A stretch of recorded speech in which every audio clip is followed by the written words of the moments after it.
Okay, we're good. Here we go. All right. We are back for episode 3 of Fantasy Football with John Chapman, our brainchild fantasy football analyst, and myself, Charles Barr, casual but dedicated fan. And here we are, episode 3. I think you're a little past casual. I think so. I think the fact that the hours we have spent breaking down film and conversations, and I would say I'm well short of brainchild. Yeah. I don't know. I mean, we just meet somewhere right in the middle. But I just like to exaggerate on both ends to even it out. Hey, I'll take it, man. I'll take it. You guys do the math on that, and that's where we are. All right, so in our last episodes, in our very first one, we covered running backs. In our second one, we covered wide receivers. And naturally, we've got to go to, the strength, one of the stronger points of a roster, the quarterback. I have it as the second most important position for me on my fantasy football team. So just like in the other podcasts, we have a tiered system. So we have elites, and then we have, I don't know what John has names for them, but the other guys, if you will. Yeah, the other guys. And that's kind of where I fit my whole life, is just being one of the other guys. And I'm okay with that. You said you have quarterbacks, your number 2 position. I definitely have them my number 3, and it's a distant 3. I would go running backs are supreme, and that's kind of where it's at. Then wide receivers, and then a huge distant gap between those to quarterbacks and tight ends. I do not value quarterbacks very much. And the main reason for that is just simple. Most leagues have 12 teams, and there are 32 starting quarterbacks in the NFL, which means you have a whole lot of extra available late in the draft and even on the waiver wire. So it's a whole supply and demand concept. There's a huge supply of quarterbacks, and you can only start 12 quarterbacks in a given roster. And so I do not value them very much. Obviously, in Superflex or 2 QB leagues, that changes. But yeah, that's kind of my view on QBs. Well, it's probably why I win so much more than you. I don't know if that's true, but well, okay, all right. We were actually counting it up before, but I'm going to say you're probably ahead. Yep, you are ahead if you don't count the ESPN leagues that I signed up with people I didn't even know, and I killed them because they stopped playing in week 4. But anyways. Respect, man. It's like if you could live out that dream of, man, I wish I could go back and play middle school sports now, I would totally dominate. That's your fantasy, like, that's where you are, man. You're that guy. Yep, that's me. So, perfect segue, but not at all. Let's talk about elite quarterbacks. Who you got? How many guys are in that elite status? Man, I have 3. And they're the typical 3. I have Aaron Rodgers number 1, Tom Brady 2, and Drew Brees 3. And these 3 guys, if you have a chance to get them, like, you're just gold. The problem is I never ever get them because I wait on quarterback every single time, and these 3 guys always jump off the board early, but they are so safe. If you start with Aaron Rodgers, the last 3 years he's finished as the number 2, number 7, and number 1 QB. The last 3 years, he's just a beast. It's interesting that I'm just kind of thinking about how long has it been that it's been those guys. I mean, Peyton exited a long while back, but they've been the elite for so long. It's unreal. We'll look back at this, and it's going to be kind of the golden age of quarterbacks because these guys have been playing a long time. Aaron Rodgers not so much, but I mean, you look at Drew Brees. He's finished as the 4, 6, and number 3 quarterback. But if you step back even further than that, there have been 9 seasons in the NFL where quarterbacks have thrown for 5,000 yards or more. He has done it 5 times. Drew Brees has 5 of those 9. Crazy. Nobody has more than 1, and he's done it 5 times. And so yard-wise, I mean, Drew Brees is just going to sling the rock. It's just what he does. And Tom Brady, he's Tom Brady. I'm a Niners fan, but I still would say Tom Brady's the best. Yeah. Unreal. So in your rankings right away, I see that you have Rodgers over Brady. But even with the best supporting cast, that Brady has ever had, why does Aaron get the nod? Man, the main reason is coaching, to be honest with you. And coaching matters in fantasy. So, this is a big deal. I do not trust Belichick. He is a matchup-driven coach, and he's going to exploit whichever matchup the other team leaves up. So, if they have a weak run defense, man, Belichick will run the ball 70 times and have no issue with that. And so he's going to have times where he is under 10 points a game. Whereas if you look at last year, Aaron Rodgers didn't have one game under 10 points. Whereas Tom Brady, well, not that he had a lot, but he did have one. And so Aaron Rodgers, they cannot run the ball even if they wanted to. And so if it's second down and 1 on the 1 yard line, they're throwing the ball. Whereas you look at what Garrett Blount did last year for the Patriots, he ran for 18 touchdowns. So they're going to run the ball. It's a small difference, and I have all three of these guys in the same tier. But if I had to best play, I would take Rodgers. All right. Respectable. Okay, so let's move on to another part of your ranking, though. Kind of have issue with. You have Andrew Luck over Matty Ice. I do. Problem. I do. That's a problem. Now, they're close, though. I have Andrew Luck 4, and I have Matt Ryan 5. But I like Luck way more. And, I mean, the thing is this. Here's Matt Ryan's season-ending quarterback rankings. Okay, you ready? All right. 15, 19, 8, 8, 7, 15, 7, 19, 2. That dude is up and down. He went from 19 to 2. And Shanahan, who I think is one of the greatest coaches in the NFL. Obviously, I'm a 49ers fan, so very, very biased. But he's up and down, and he's only had one top 5 finish in his entire career. Last year, he had his career highs in touchdowns, interceptions, almost everything. So what's going to happen?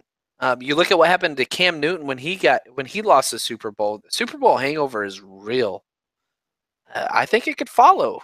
I don't know.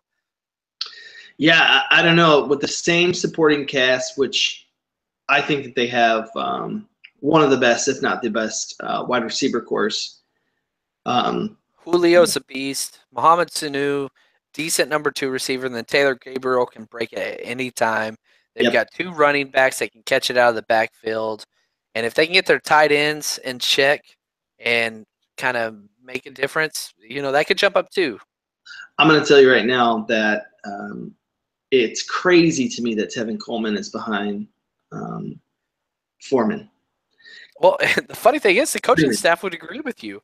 If you remember, they bumped Tevin Coleman up ahead because this coaching staff was the one that drafted him, Dan Quinn, and they bumped Tevin Coleman up ahead of him before the start of last year in training camp and in mini camp and all that stuff, and then Tevin Coleman got hurt.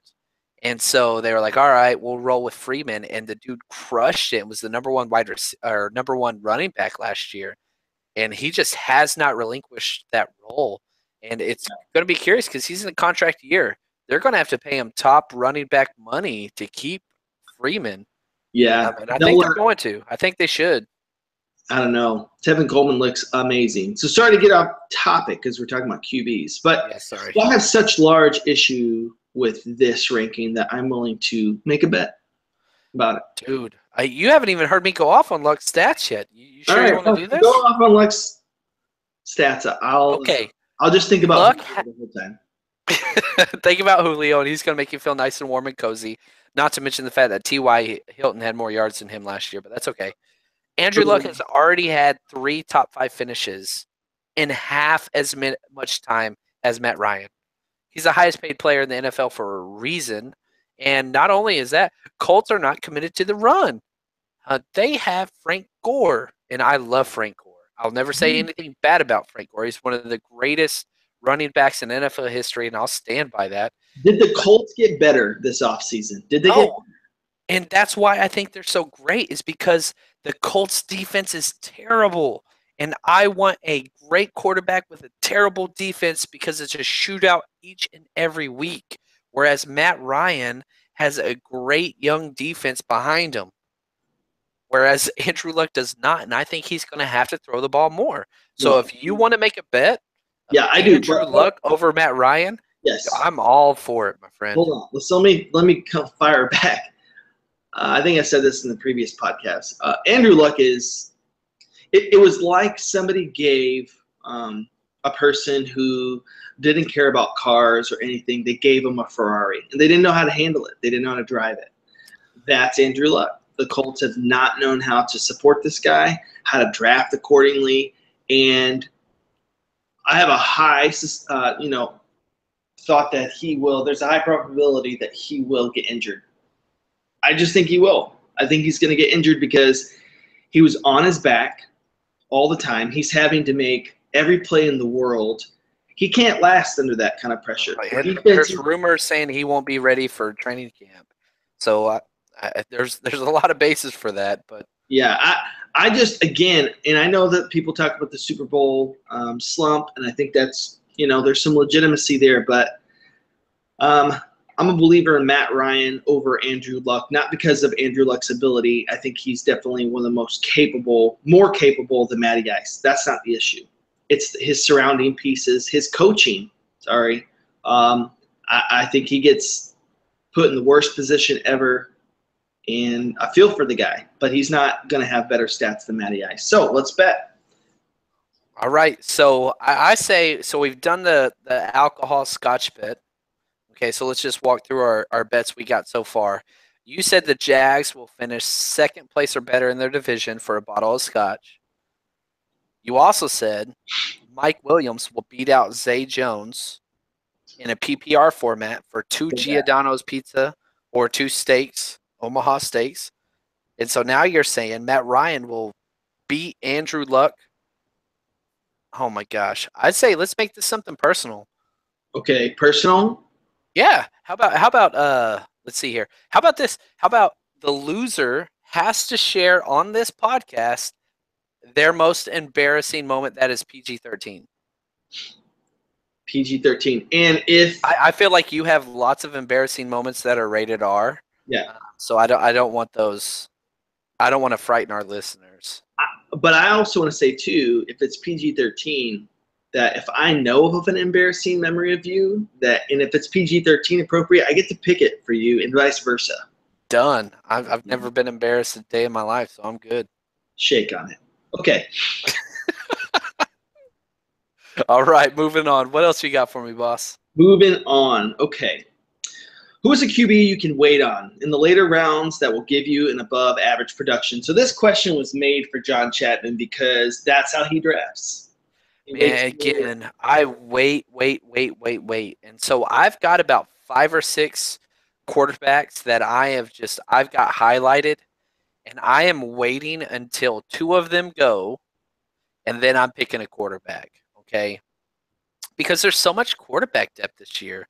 It's unreal. I'm looking down the list right now, and there are 17 quarterbacks that I absolutely love. 16 that I would start with confidence. And so, having said that, keep in mind there's some caveats with each one of these, but that's okay because if I'm waiting on a quarterback, I'm going to take 2 QBs late. Number 1 is Big Ben. Man, I love Ben Roethlisberger. I've got him sitting at 10, but he's dropping. I've seen him available at 14, 15, and 16, 16th quarterback available. Wow. And so if you're drafting Big Ben, that's great, but just understand he has the biggest home and road splits of any quarterback in the NFL. It's over a touchdown, passing touchdown difference when he's at home versus when he's away. I have no problem starting Cam Newton, who was the number 2 quarterback last year. I'll take Carson Palmer, no problem. And again, I mean, Brady's going super late. If you look at where he went last year, this is the range he was going in, and he finishes the number 2 QB. So keep that in mind. And these guys are available. Marcus Mariota, 17. Jameis Winston, 15. Phillip Rivers, 13. Dak Prescott, 12. Tyrod Taylor, 18. I mean, there's so much available. Carson Palmer, number 24. Where do you have Philip Rivers? So I like Philip Rivers. I have him at 13. So he is number one on Q. And whenever I So say you have, QB2, I mean QB1 is 1 through 12 because there's usually yeah. 12 teams. You start one quarterback per team, so that's the top 12. QB2 is 12 or 13 through 24. So you have Dak over Philip Rivers. Oh, well, I think you kind of have to at this point. Mm, mm. Dak outscored him last year, and it wasn't even close. The upside with Dak is huge. He was the most consistent quarterback in the entire NFL with 20-point games. Dak Prescott, I mean, the guy just balled out last year. He had I hate 11 games over 20 points. That's more than Aaron Rodgers. That's more than Drew Brees, more than Kirk Cousins, more than Tom Brady. He was tied for first. The only other person was Matt Ryan, your boy. The guy's just consistent. So, Well, what I hate most about him is that he seems like a nice guy, and I'm like, dang it, I want to hate you. But then on the even the SBs tonight, he just seemed like thankful and humble. I'm like, oh, yeah, fine. it's hard. Just focus on that DUI he had right before he got drafted. That's the easy one. I can always But rely on you to know the criminal history of every NFL player league because I know. I'll say, I do know a lot about that, and I'm not a Cowboys fan. In fact, I grew up in Dallas, lived in Dallas almost my entire life, and I hate the Cowboys. But Dak's pretty legit, man. I know. Like, and usually what I say for a person is he is a Ray Lewis Award winner, and I can't say that for Dak. He's pretty legit. Yeah, okay. And I will say RG3, man, we were really talking about that cat after his first rookie year, too. Yeah. There's a handful of guys out there. Sorry, you can't tell me that people weren't crowning the Redskins for the Super Bowl after RG3's rookie year, because that's the case. Or even a Colin Kaepernick, who I still think is a very talented quarterback. So number one, never draft Art Briles Baylor football players because they do not succeed in the NFL. Number two, 49ers plug here. Kyle Shanahan pounded the table after they drafted RG3 to get Kirk Cousins. Look how that's paid off. Yeah, and so I'll say this. I'm trying my hardest to find something negative about Dak, and here's the only thing I could find. He was awful against the Giants. So if you do get Dak, get another quarterback. They play the Giants twice a year and plug that other guy in. Me and my perfect scenario, I want Big Ben and Dak as my two quarterbacks. I'm starting Big Ben every single time he's at home, and I'm starting Dak Prescott every single time Big Ben is on the road or Dak is playing the Giants. That's my perfect pairing for those two for the quarterback position. My only thing with Dak was, and again, people, because I'm an Eagles fan, people say you're just being a hater. It's not true. I didn't see him get through his progressions a lot. I think he went 1, 2, bounce around, maybe give it a run. Because again, he didn't have to, right? Yeah, and so this is an honest critique, but he had all the time in the world. One, because he had the best run game in the entire NFL. Two, he had the best offensive line in the entire NFL. So if he saw one, if one wasn't open, he looked at two and he ran it. And what's crazy is he had 6 rushing touchdowns last year, and I really think that number could go up. And that's the thing. Anytime you get rushing yardage from a quarterback, you'd be surprised at how it turns out. And so if I was to ask you, what would you say about Tyrod Taylor last year? How do you think he did as a quarterback? Where do you think he ended? I want to say he probably ended because a lot of those were shady, but a lot of those were dump off passes too. Man, I'm going to put him maybe inside the top 15. Yeah, very good. 14. He finished at 14. And, I mean, that's the thing. When you get those rushing downs, it changes everything. He had 6 rushing touchdowns as Tyrod Taylor, 580 yards. And that just bumps him up. I mean, it changes everything. These are people that Tyrod Taylor finished ahead of. Marcus Mariota, Ben Roethlisberger, Cam Newton, Tom Brady. I mean, Carson Wentz. It's Crazy. unreal. It's this sneaky kind of mindset because it's a lot of hidden stats there. Let me say one more thing, and then we'll move on to the next question. I think what gives Dak even more value, even though I still take Phillip Rivers over Dak personally, because him and Mike Williams are going to put some of that to rest. But I think what makes Dak even more appealing is that defense is going to give up points, and he's going to have to score. I think they're going to be a higher volume offense than they were last year. I think that's hands down. Yeah, I agree. I don't have the numbers. We don't have the analytics, but here's the deal. You lose that type of players, and not just lose and suspensions, and they might not lose these games. I'm just saying that they're going to become more high volume. Ezekiel Elliott probably gets more usage. That's even a stronger case for him. Dez probably has 10% more targets. That's even more for him. So the Cowboys in and of themselves, I see them on the field on offense a bit more than they were last year even. Yeah, good stuff, man. So what you got for me next, boss? So here's a question. In your top 10 rankings, who is the riskiest player to draft? Man, I'm going right back at you. Matt Ryan. Just the volatility and where he has finished year in and year out scares the mess out of me. Big Ben. A lot of people go after Big Ben thinking if he stays healthy, he's going to be that top guy. He finishes number 16. Now, again, you plug in his home stats, he'd be a top 5 QB, but he is awful on the road. It's just not who he is.